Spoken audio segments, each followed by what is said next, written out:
Hey everybody, just wanted to check in, and I'll do this every week and just do a real short intro video to tell you about what the week's looking like, what we're doing, what the expectations are, and then you have that. I also like to post an announcement and put expectations in there, so you'll see that too.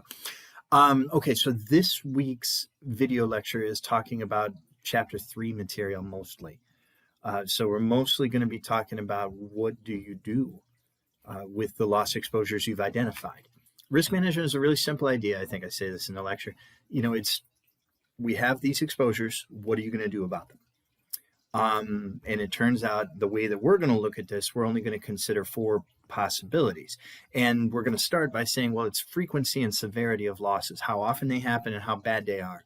The combination of those 2 things that gives us a hint as to which technique we should be considering first. So I just wanted to give you a preview. That's kind of what we're going to be talking about.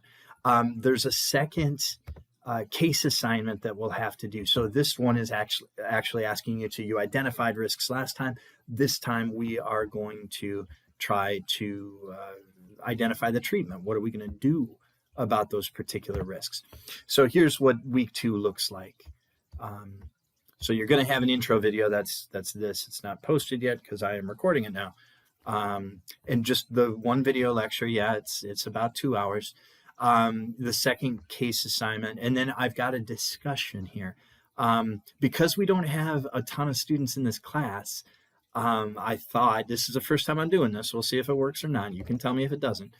But I thought it would be interesting for you if you got to hear a little bit more about how I came up with these particular risks that showed up in the case.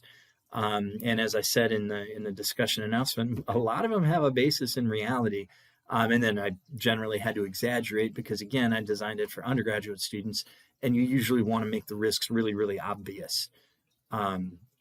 So yeah, I adapted that for, it's not going to be difficult for you to identify the risks, and you've noticed that. We're going to get a chance to talk a little bit more. So I thought if we could discuss specific ones, it might be kind of interesting. Maybe not. You can be the ones to weigh in on that. But I thought, again, discussions, easy points.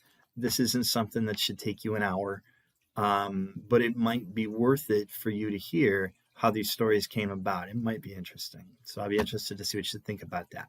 All right. That's all it is for week 2, a video lecture, the second case assignment, and the discussion.